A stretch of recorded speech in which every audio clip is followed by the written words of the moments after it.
Welcome back, everybody. ChatGPT search engine is rumored to be coming out next week, and I think this is an awesome topic, all right?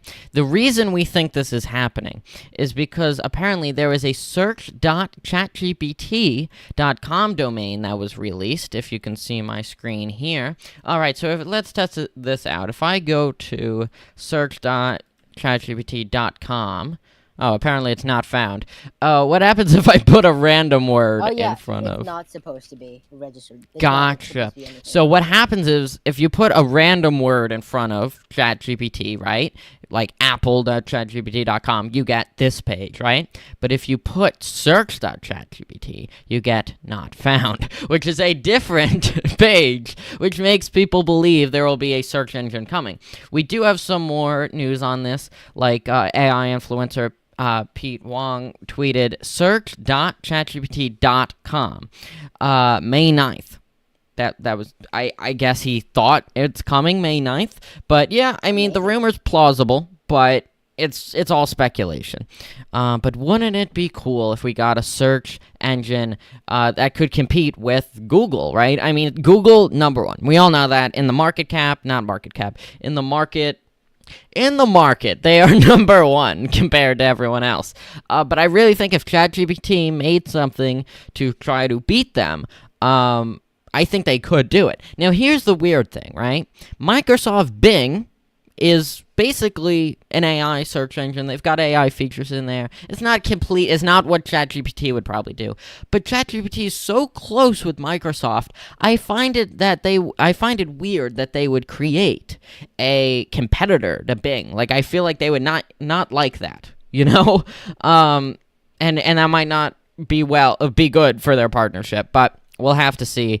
We'll have to see if it actually comes out. May 9th, apparently, is the rumor date. That's exciting. I mean, it is. I mean, being 3 days away, that could be real big. It's funny, Lewis commented on the video. He said, "Oops, wrong video." Oh, such a Lewis move, isn't it? All right, so let's see. Let's play that intro. We got more topics coming up soon. They're going to be awesome. Stay tuned.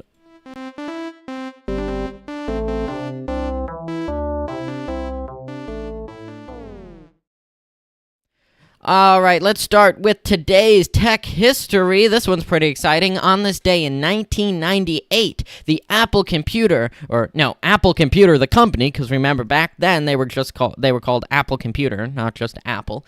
They unveiled the first iMac G3, which was a pretty interesting looking computer. They were very colorful. Oh no, that opened in the wrong tab. Hey, Andrew. Yes, I'm trying to open. Did you know Oh god. I was born when this came out? That's not true. That's not even close to true. I don't... Why? What? No. All right, there it is. That's the iMac G3 in its beautiful blue color. They had a lot of different colors, though, and they were all pretty good. I know, I think these colors were like a fan favorite at the time. Why don't they do that anymore? Actually, they kind of do. They do. They still have colors, but not as great as these. All right. Joe's Mac is colorful, though. Yeah, Joe's Mac is colorful.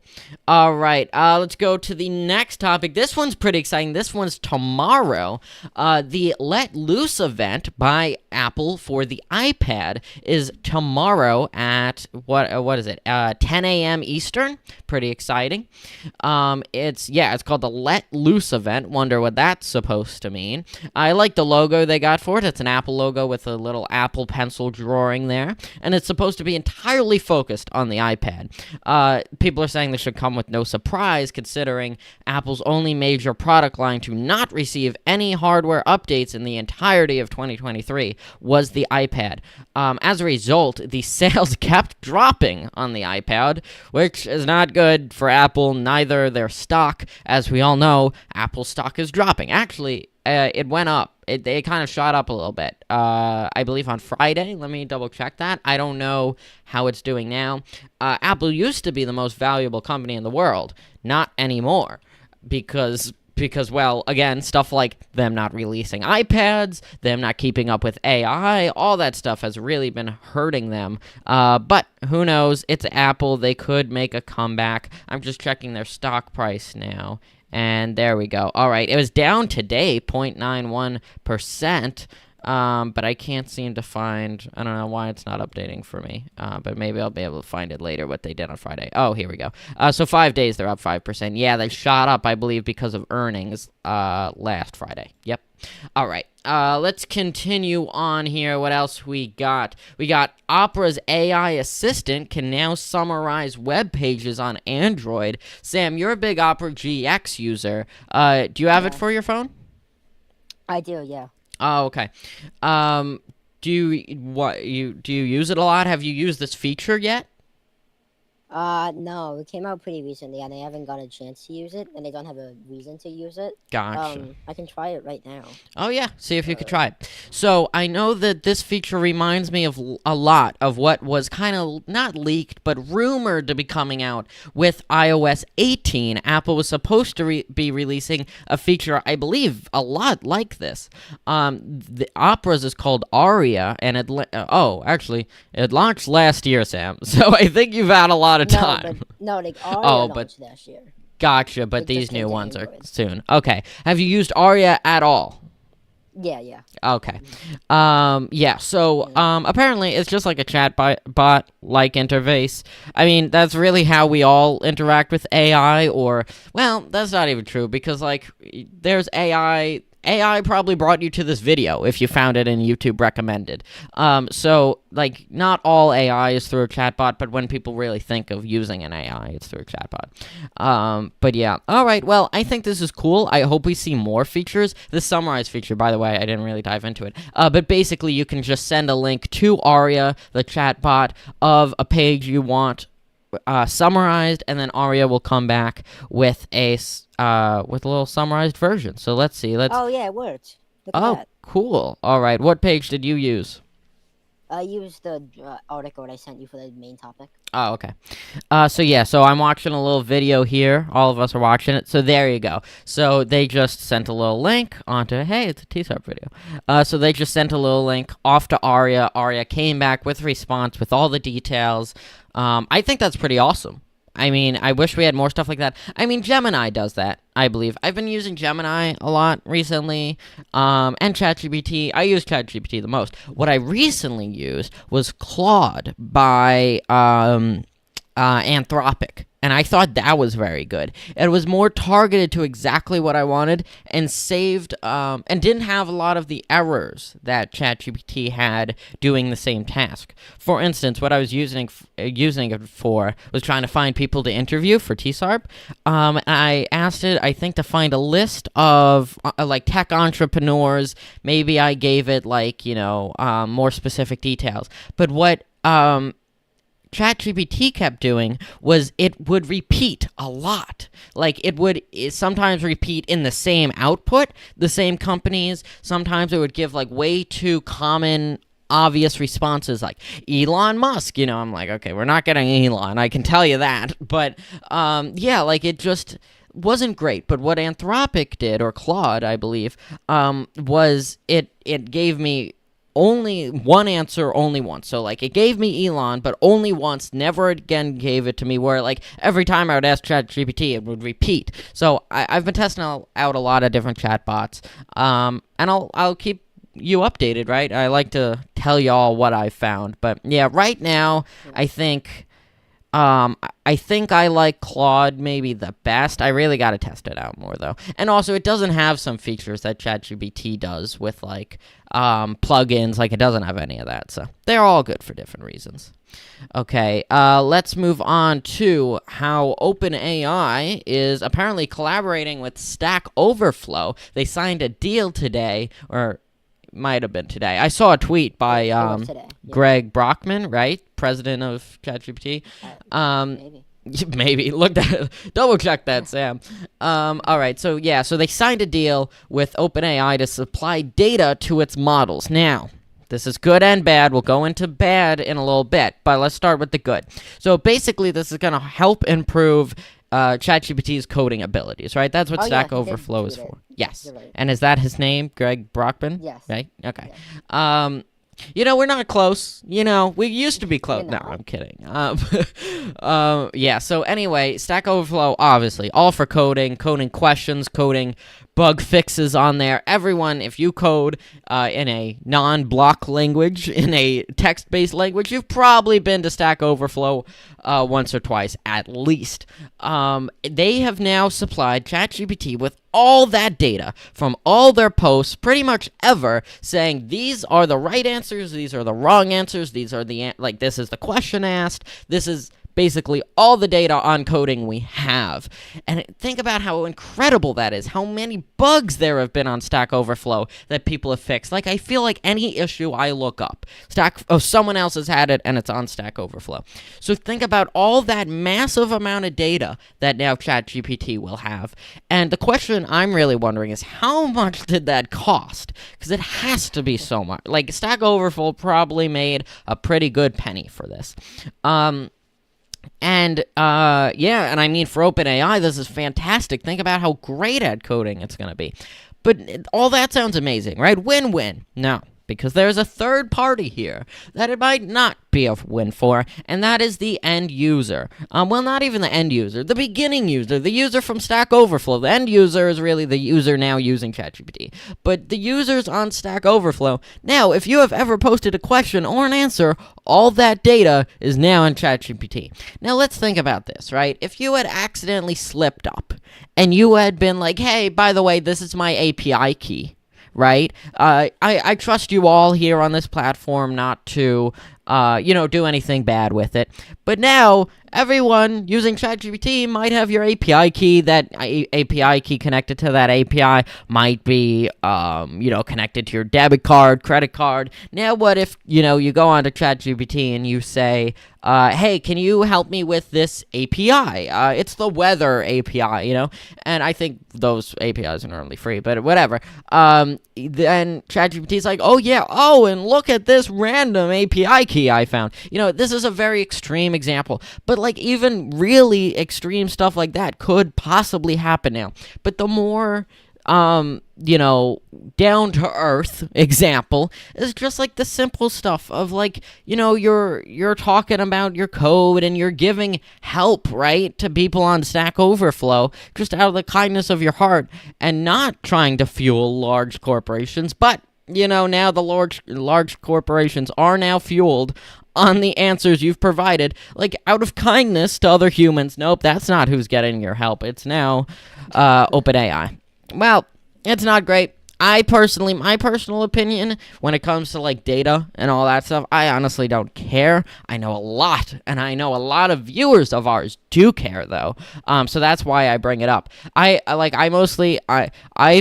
think I even wrote an essay in English class about this in 6th grade. Now, think about it. Yes, I did. My opinion was if I search up the best computers, right, to buy one, and then TikTok, right, I go on TikTok, and an ad for a computer, the best computer I've ever seen pops up, and that's because Amazon gave my data to TikTok, I feel like that's good. Like, I'm like, great, now I get a great computer. Amazon made some money, and maybe TikTok makes some money because they're an affiliate with this computer brand. Like, that's my personal opinion. I know people have the total opposite opinion, and that's fine. That's why these are opinions. And that's why I bring up that total opposite side, because it is a real problem, and some people do not like it. So, yep, that's the upside, that's the downside, and we'll just have to see where it evolves from here. All right, let's move on. This one's pretty interesting. NASA will attempt to send a pair of astronauts to space aboard Boeing's Starliner aircraft for the first time today. The launch will be taking place at 10:34 p.m. Eastern Time from Cape Canaveral Space Force Station in Florida. Here's the live stream. I got it up for all you to see. There's 3,989 people waiting. I'll send the YouTube link in the chat if all of you want to tune in tonight.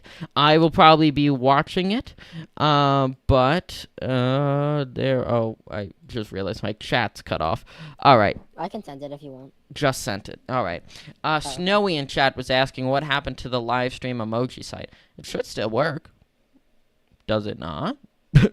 Have you tested it? It might actually be broken. No, it should be working. Do we have the link there? By the way, don't forget to like, subscribe, and share with a friend, because who wouldn't want to do Andrew, that? that's too many things. Oh, you're right. Just like and subscribe if you haven't. And there you go. No, Sam, it's good. Don't you worry. All right, there you go. I'm excited for this space launch. It's gonna be epic. I'm gonna try. Wait, live in 75 minutes. I hate how they start these live streams so early. That's like 4 hours early. 6:30. Yeah, that's 4 hours and 4 minutes early. It's wild. NASA's wild, everyone. All right, let's move on to the next one. Oh, that is way. Well, no, I went way too far ahead. I'm still too far ahead because we don't have a link to show for this one. All right, Helldivers 2's Steam reviews went from overwhelmingly positive to overwhelmingly negative in just 3 days after Sony attempted to require a PSN (PlayStation Network) account to play. We got a little review graph to show you here. Oh my gosh, this is scary. Okay, there you go. I'm just zooming out. Here you go. There. Yep, that's the graph. It went obviously overwhelmingly positive, right? All of these are blue, going up, all the way down to, what is that, 10,000 negative reviews? Wow, that is a tragedy. Okay, that happened in 1 day. It went from that. There was 58,000 reviews in total, and 10,000 of them in a day were negative. Well, looks like you got a little problem there. I hope they can figure it out, because that is scary. Okay. Sam, have you ever played this game? What's it called? Helldivers 2? Never played it. Yeah, it doesn't sound like your cup of tea. Let me put it that way. I think Fall Guys might be a little more your style, not Helldivers 2. I just think, I don't think it would be my cup of tea either. Let's put it that way. Oh, okay. Okay. Oh, by the way, everyone, the Met Gala is today, and I wasn't invited. I wasn't. Oh my God. Why would we be invited? I don't know why we would be invited to the Met Gala. I don't even get what the Met Gala is entirely. They just invite all. Fashion show? No, they just invite all these rich people, and they all come in like these fancy, not rich people, but famous people. They come in these fancy clothes, right? And then they just look at paintings. And I don't think we even know what happens inside, do we? I don't know. I think it's just like you watch the red carpet. Like, who would spend their good time doing this? I don't know. A lot of people do. I should probably stop offending people today. But I don't know. It's just like, well, I don't think anyone watching a tech podcast cares about the Met Gala, so I can probably say this more. But I don't know. Like, watching rich, famous people dress up and go to a party that none of us were invited to? Yeah, I don't know. I don't really see the appeal there. All right, here's our next topic. Samsung announces new entry-level OLED TVs, likely with LG panels inside. Whoa! I love OLED TVs. I think mine's an OLED, not the one I use as a monitor, the one downstairs in my house that I watch TV on. But wow, they're expensive. The 65-inch is $2,000. The 77-inch is going to be $3,399. Why would you spend so much on a TV? Like, I get it. If you have the money, why wouldn't you? But who's buying a $3,399 TV? I don't know. And also 77-inch. That's so much. That's like a lot of inches. I don't know. Let's look at the specs here, though. So, like I said, it's going to be OLED. It's going to have Dolby Vision support, which practically everything does now. It's going to have 4 HDMI ports, which is nice for TVs because you're connecting so many devices to them. It can hit 120 hertz across all those HDMI ports at once.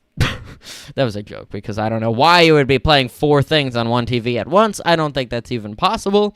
Apparently, they're also releasing entry-level ones at lower price points, but I don't think we have those numbers yet. But But yeah, and the suspected thing is that the panels inside the Samsung TVs are made by LG. Sometimes I confuse the two brands because they're kind of similar. They both make TVs, and that's why they're confusing. By the way, the 55-inch is $1,699. But Apple and Google are really confusing. no, those are polar opposites. Those are like everyone knows that those are polar opposites. LG and Samsung are like, both are probably the same quality. Both are like good, like I don't know. All right. Well, there's your news on these TVs. I think they're cool. I have a Vizio TV, and I like my Vizio TV, and I don't think I would buy. Well, no, I probably would. All right, Sam. What type of TV you got? Samsung, I think. Actually, I should start with Sam. Do you have a TV? No, I just watch on my hand. Yeah, that's it. All right, let's move on to the next one. I think is this? No, that's our current one. 8. Okay. Microsoft is building a large. What? Nope. No. What? What I miss? Skip one. It's Teacher Appreciation Week, everyone, and for that, GimKit released a lot of new stuff. Let's take a looky look. Don't ask why I said looky look, okay? That's just what I say. All right, so happy Teacher Appreciation Week. GimKit has a few things to celebrate your outstanding work, including a brand new game mode called Knockback. There you go. We got a little image up there. Looks pretty cool. You can now create custom teams, and there's also a free crayon gim. Not to mention that GiveKit Boost is giving away $500 daily. To who? That's my question. Just $500 given to teachers daily. That's cool. I hope my teachers are signed up for that. That would be epic. All right. I love GiveKit. They're always giving back to your teachers, and that's why they're nice people. Happy Teacher Appreciation Week to all the teachers that watch TSARP, because there are a lot of them, including my very own Miss Thompson and Mr. Farrar, and my other teachers, but, they don't watch this. What? My own, very own? Mm-hmm. Okay, next up, Microsoft is building a large language AI model that could rival OpenAI. What? Okay, this is my question. Okay, I started off today with the whole Bing thing and how if ChatGPT is making a search engine, rivalry, right? And now we got this. Microsoft is now going to make a large AI model to rival OpenAI. I don't get it. Why? Come together. Microsoft's already given OpenAI so much money. OpenAI already lets Microsoft use their services pretty much for free. Why are you not one? I don't know. I think it's crazy, but that's the rumors on the street. Yeah. All right, next up, Microsoft's consumer AI group has started training. That's the same topic. All right. Well, continuing on. Yeah, they basically it's going to be called MAI-1. It's going to have roughly 500 billion parameters. I don't even know what that means. No, I do. Parameters is just a way of measuring how good your AI models are. Sam, pull up a comparison. Find how many parameters are in GPT-4, please. All right. Which frames it as a model that could compete with Google, Anthropic, and OpenAI. Well, everyone, who knows? Oh, wow, that's a lot of parameters. How many does GPT-4 have? 1.76 trillion. Oh, 1.76 trillion. Okay, well, I guess the 500 billion that Microsoft's trying to build isn't really that great. Who knows? What does 3 have? GPT-3. We'll have to see. But all right, I don't know. You know my side. Oh yeah, Microsoft is better in that thing. It's 175 billion. Okay, so Microsoft's new large AI model that should be coming or could be coming is going to be more than GPT-3, but less than GPT-4. Is that 3.5 or is that just 3, Sam? 3. 3. Okay. I don't know the difference. I don't think 3.5 is going to be that much different, even if it is bigger. But all right, there you go. Crazy rivalry.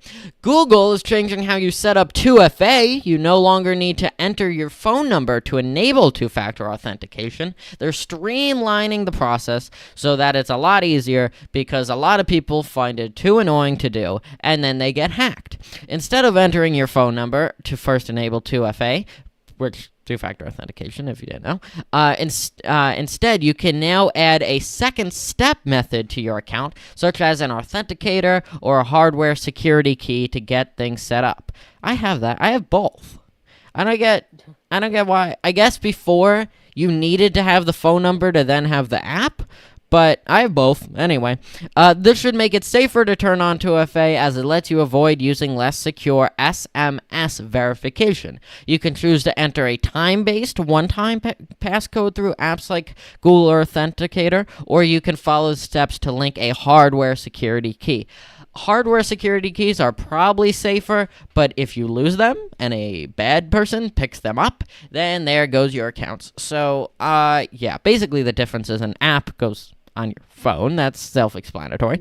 And the hardware security key is normally like a little USB stick you carry around. But all right, Google offers these two options to link a security key, including by registering a FIDO1 credential on the hardware key or signing a pass key to one. All right, we're getting a little advanced here, but yeah, basically those are the two methods, or kind of three: phone number, authentication app, and hardware key. You can now do any one of them. You don't need to have now, it used to be phone number, and then you could add more on, but now you could start with any of them. I think it's good. Always keeping people's accounts safer is very good, because we don't want to be hacked. Thank you. All right. Is that all? That's it. Yeah. That's it, everyone. You watched TSARP today. This is the end of TSARP. This is the end. We're not streaming anymore. No, that's a lie. Tune back in tomorrow. Stop it. Tune back in tomorrow. We'll see y'all there. Yeah. 5:00 p.m. Eastern. Bye, everyone. Bye, everybody. Oh, bye, everyone.